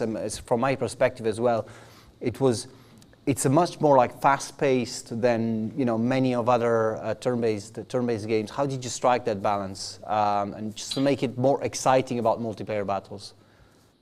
Yeah, of course. So the game was designed in a way that it could be fairly fast-paced. So we didn't want turns to drag out too long. And we also have two ways of playing multiplayer. Well, two main ways, I would say, because there is also hot seat and remote play together. But two main ways are live and PBM multiplayer. And for live, you can just gather with your opponent or with your opponents if you decide to play like 3 or 4 people. Maybe join on Discord or somewhere and have a chat, and you are playing still turn-based, but you are seeing seeing other, like sitting together and watching other players move. So of course they may be moving in the fog of war, but if they're in your side, you see their turn as they are doing it.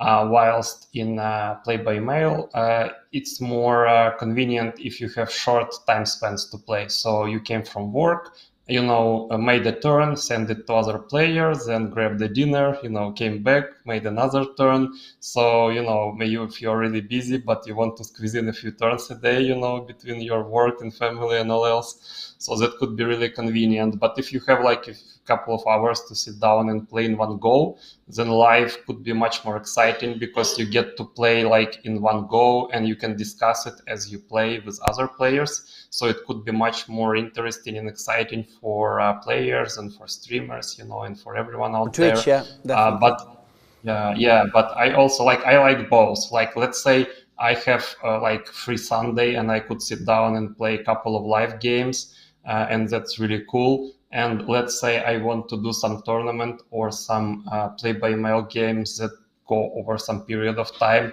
So I would, come from work, do a couple of turns in each of them, and then, go to sleep or something, and then would do a few more turns next day. So it's really flexible and it allows you to plan your schedule better. So I would say both are really nice, but for different people or different time, let's say.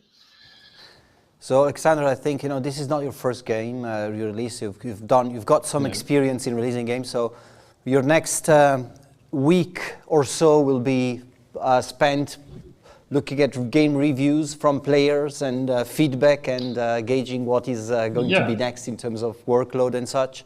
Of course. I mean, we've already started working on some further improvements, and we are really looking forward to getting lots of feedback, because we did get some feedback from a limited number of closed beta players, and from our tests, but now we would get much more feedback from wider audience, so that would help us identify more issues that we might have somehow overlooked or something. So, or some things to improve. For example, sometimes, we get really great suggestions from players and we are sitting like, well, how could it be that we've been working on this game for 3 years and, we haven't come up with that? But, it could happen because there is so much going on. Like, you've did like 6,000 tasks, let's say, on this game, but there is always a couple more thousand that you could make to make it better. Even if there were like 20,000, there would be like 5 more thousand to make it even well, more I always say that there's 2 development cycles for a game. There's this development cycle that brings you from start to the release, and then there's the development cycle that starts from release and then brings you to, whatever happens in the future of the product. So that's, and I've been really waiting for this moment where we would be more connected with the audience, because even though the team is experienced and we've released other turn-based games before and so on, and we've really, put our heart and soul into this project, it was still like, you're working in your within your team, within the beta players community, but you don't get that influx of outside perspective and fresh ideas. So I was really looking for this moment, pivotal moment, when we sort of open this closed game out to everyone and see what people think, and prioritize the things that would have most impact and would be the most beneficial for the project. And looking forward to making the game even better and keep working on it in the future. Well, Alexander, thank you very much for all the insights, and we look forward to seeing the future of the franchise. Yeah, definitely. Mark, Marco, actually, I have a couple of questions Go for that it. we have collected for during our live event previously. Maybe Alexander, you have the please to answer them back. First, map generator. I think here's the complete question: is if in the game is present a map generator. Yeah, so there are two things, so just not to confuse everyone. So first of all, there is a random map generation tool. So we have a number of maps for skirmish and multiplayer made by the dev team, but you can also press the generate map button and basically create a randomly generated map where you control a set of variables. And then you can press generate and it would generate new map every time. And then when you're happy with preview, you sort of export this map and you can use it to play with other players as well or play with AI. And then there is a map editor tool. And you can also combine them, like you can generate map and then open it in editor and sort of edit it further and then play it. So there are like several ways to utilize it. And the map editor allows you to create basically any map for skirmish and multiplayer you want, position some units, use any terrain, buildings, use a lot of basically just visual objects, so there is really lots of assets there, so you can create really nice, beautiful maps there. Thank you, Alexander. And this is for TouchRune, which is asking if there is present a French translate. Actually, I announced. Yeah, we have translation. Yes, Translation, yes, there yes, is. French is present. It's not subtitled, but it's present. So the answer is yes. This is funny, actually. So this is Broken Arrow turn-based. Very cool. No, it's a really fun. A bit different time period, but with some imagination, you can say that. Then, I don't know how to pronounce it, Tait Fuvelinov is asking, will it be possible to upload self-made maps? So first of all, we would look towards doing some integration with Steam Workshop in the future to make it more convenient for players. But even now, you can use those maps to play with each other, and you can always share the map files and everything. So definitely, yeah. Alexander, the last one. Go for it. Sorry, I couldn't hear you. Oh, sorry, Alexander. Does this game have a building destruction? Yes. So let me tell a little bit more about destruction then. So not only building destruction, but all buildings have basically, let's say, force state. It's like unscathed building. Then it's a little bit like damaged, but lightly damaged. It's like after the first attack.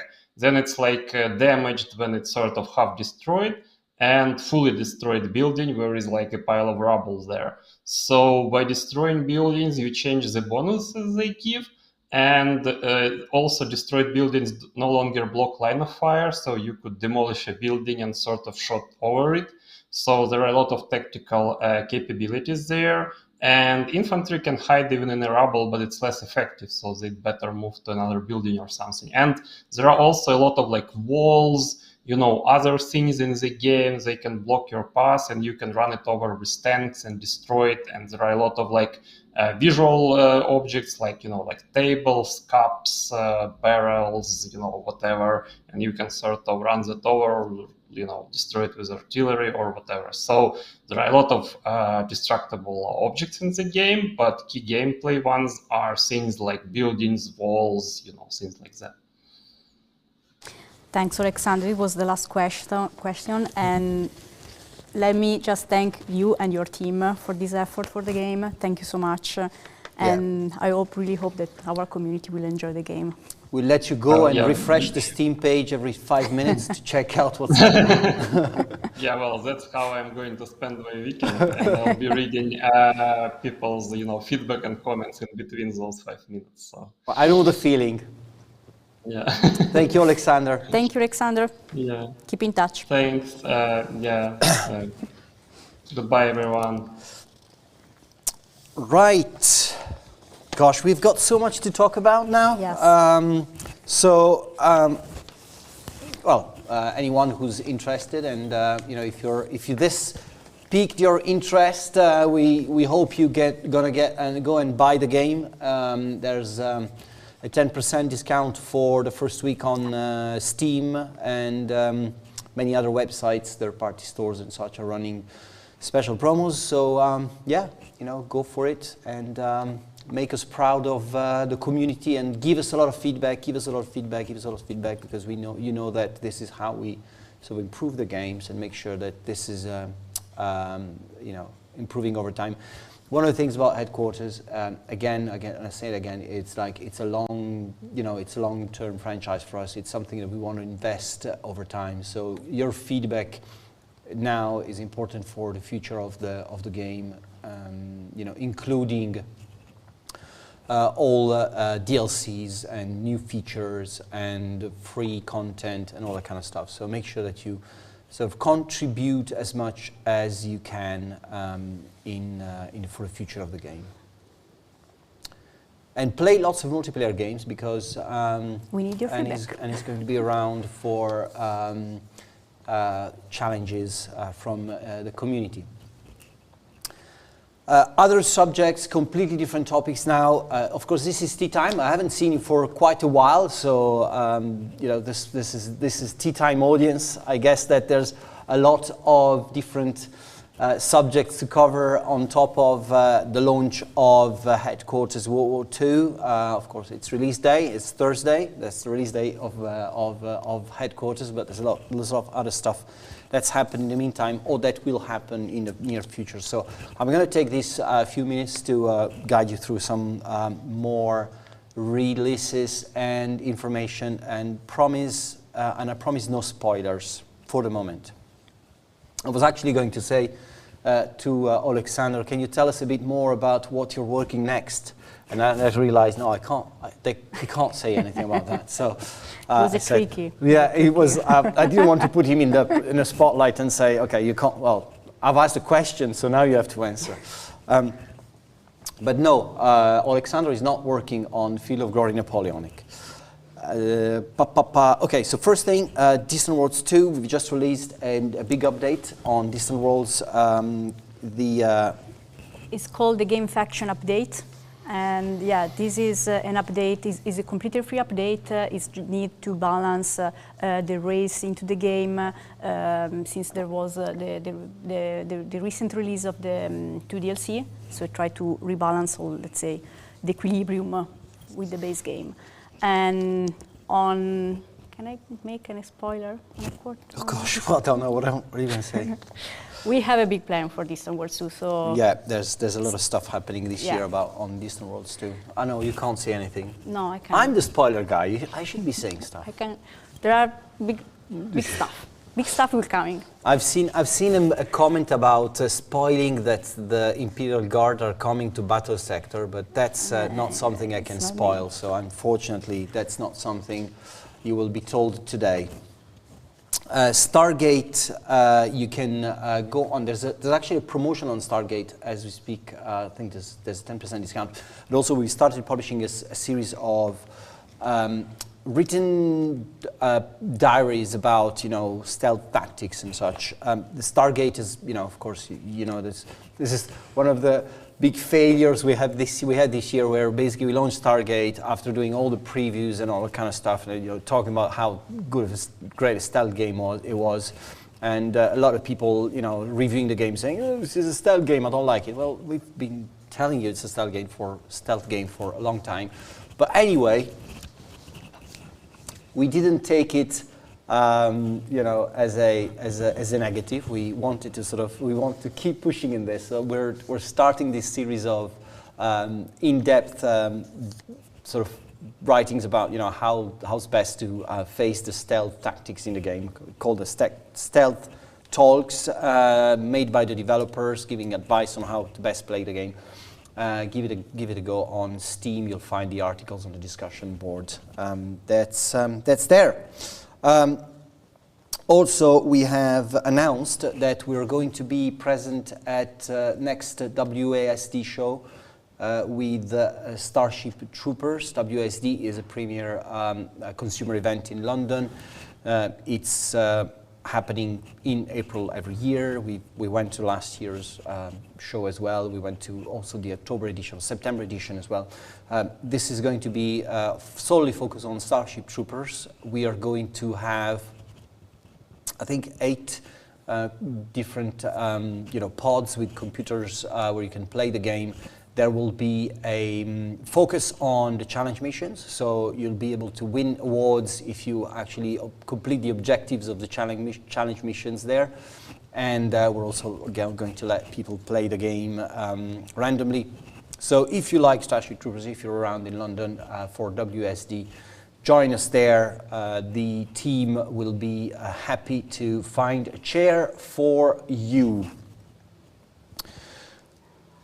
For wargame stuff, I've got quite a few wargame stuff to give you updates on. There's an update for Shadow Empire that just released with a 1.26 update that's adding 25 new Fate stratagems, a new history class, Colossus Planet class, and much more. Victor keeps working on this game. He keeps improving it. He's always giving a lot of stuff for free in his updates. We try to sort of keep the game running and live, and a lot of people returning to the game. We can see that is happening either through going into sales or promotional periods, all through the updates. So it's very much a live game that Victor keeps updating constantly, and big props to Vic for keeping up the great work on this fantastic game. Mimi is closed now. Should I have team?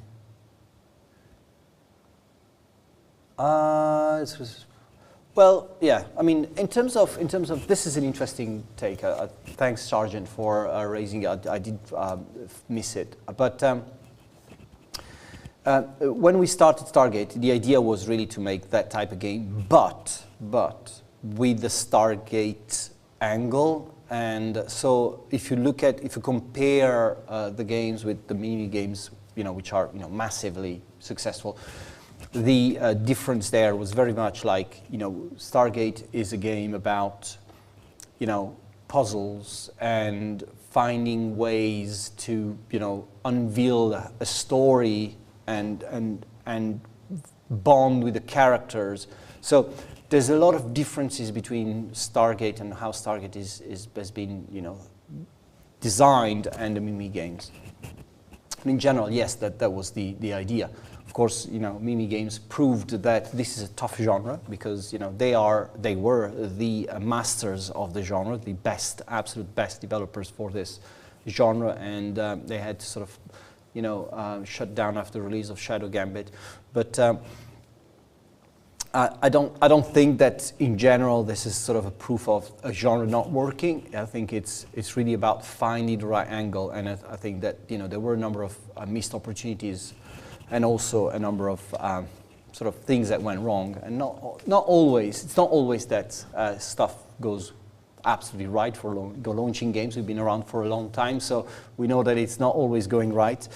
So we're trying to correct things and make sure that Stargate goes into the right direction in the future. And of course, we've got part 2 we're working on, and make sure that part 2 is living up to everyone's expectations.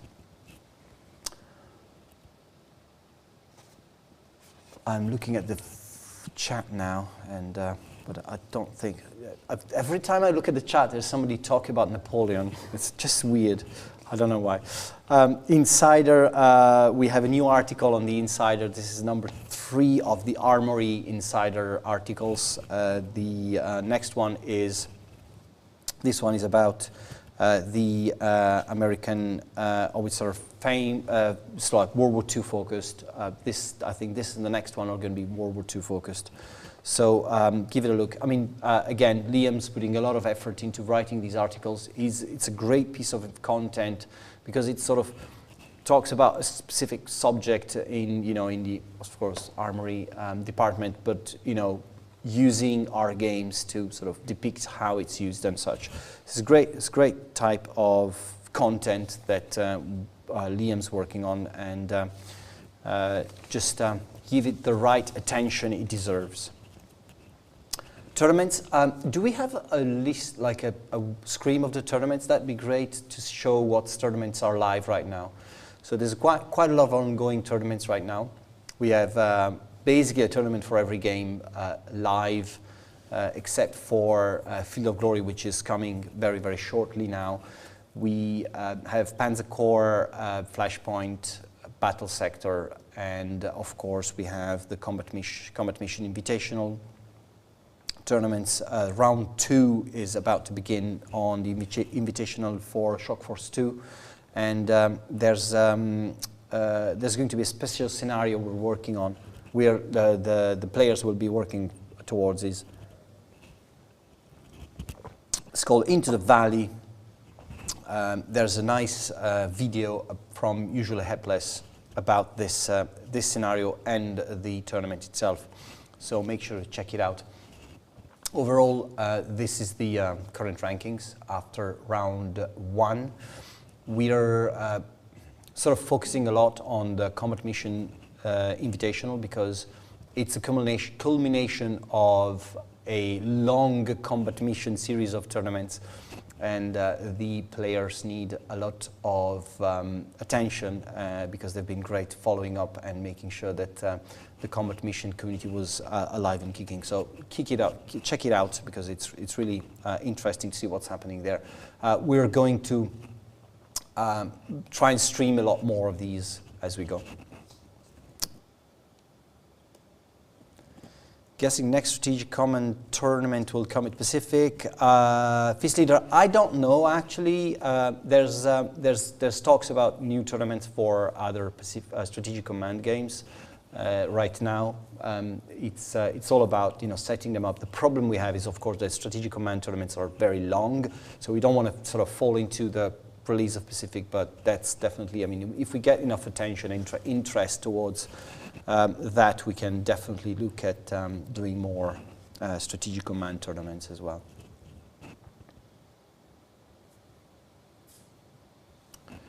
Okay, there's also a new Dev Diary for Kingdoms, for Field of Glory Kingdoms. Don't look, Mark. Napoleonic. Field of Glory Kingdoms has a new Dev Diary number 8. I've got Sarah here. Yes, definitely, it's number 8. Field of Glory will be released in June. June. I don't spoil the date. No, we don't spoil the date yet, but in June. It's a June release. It's a June release. It's a June release, and I'm very excited about it. What's Pocus saying? Oh, Pocus is really excited. He said that he needs more time. He needs more time. No, it's not true. Pocus says he needs more time all the time. No, it's not true. Actually, Pocus is really into the game. Also for Kingdoms, we have a big plan, Marcos. So stay tuned because right now we are focused on Kingdoms for June. Good stuff. June 8th is Asterix's birthday. Can we make that? We'll see. Yeah, We'll see. let's see. We'll see. Asterix. Let's see. If we make a Field of Glory Napoleonic mod by June 8th, he's going to be happy. I'll give you a quick update on sales, current sales as well. Fog Kingdom will be a paradox killer. We don't want to kill anyone. We want to make good games. That's it. That's it. That's it. Actually, before we get to the levels of, of what Paradox is doing in terms of sales, at least, it's going to be some time. But yeah, we're definitely looking forward to the release of Field of Glory Kingdoms, which is looking to be a great, great game. So current sales, we've got Stargate Offsuit and Battle Sector Tau. with 10% off on Steam. We have the whole of the Command series off with up to 55% off on Steam. And then we have on Slytherin in particular, we have the whole Combat Mission series with 50% off, up to 50% off, and the Flashpoint Campaigns series with lots of interesting discounts. Yes, Sergeant, I was going to get to that. I know you're like the ambassador. So also we have today we have Distant Worlds Universe on sale on GOG, and of course you've got this launch discount on Headquarters World War II and the soundtrack as well. There's a bundle with the soundtrack, Yes, right? Yes, there is a bundle with the base game and the soundtrack. Give me the streaming schedule. After this, we have Richard York playing Headquarters, Headquarters World War II. Are you ready, Richard? See if he's ready. What are you going to play, Richard? Do you know what you're going to play? Let's see if he's online and answering. Yes, he is there. Of course, he's there. On Friday, so tomorrow, we have Richard again playing Headquarters World War II. Then we have Yog playing Starship Troopers at 8 p.m. And then Panzer Corps with Das Tactics at 10 p.m. On the weekend, we have the Yog Dog weekend with Distant Worlds 2 on Saturday and Headquarters on Sunday. Monday we have Sergeant Z-Dog playing Flashpoint Campaigns at 4:15, and then Das playing Rule the Waves 3 at 6:15, and Hexaboo. Look at that. We don't have Hexaboo playing Shadow Empire on Monday. We have Xehaboo. Xehaboo. That's not a bad one. And then, okay, I can already see Enzo going upstairs saying, Andrea! And then Yog Dog playing Headquarters next Tuesday at 4. And also Yog again playing Terminator on Wednesday. Oh, by the way, on Terminator, there's a big update coming soon. I think April, sometime further in April, with a lot of new stuff coming in. And yeah, I think this is it for today. Go play Headquarters. If you don't go and play Headquarters now, watch Richard playing Headquarters, and then go play Headquarters yourselves. And also watch out for open beta for Terminator. Next week, we're going to focus on upcoming releases, and I've just read French Terminators, and it makes me laugh. So next week we're going to focus on future releases. We've got a big focus on, what's coming up towards the end of the rest of the year. Also give you some updates on sales and how things are going with the different games. Today we sort of try to condense everything into 40 minutes, including a chat with Alexander to celebrate Headquarters. And yeah, so I'll see you guys next week. Thanks, Sarah, for joining. Thank you, Marco. Thank you for having me. You guys have fun. Bye-bye.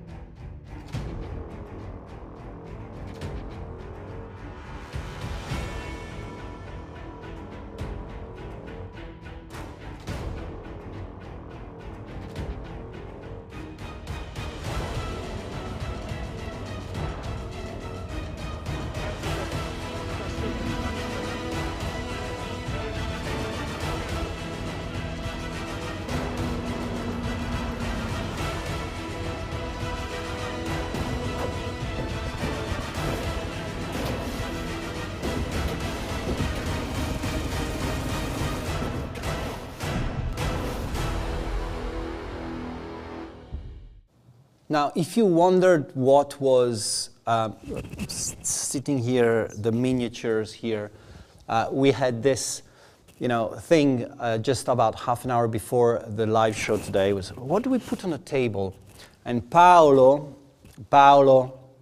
this is for you. Paolo painted these things, so we wanted to sort of also give him some attention, because Paolo is never on screen. We don't want him to be doing live streams. We know that. So we put his minis on screen. He paints these. The quality is super good. So you have to see these. They're really, really good. So and of course he's Flames of War player. He's Flames of War national champion, European champion. He came third at the Flames of War tournament at Adepticon.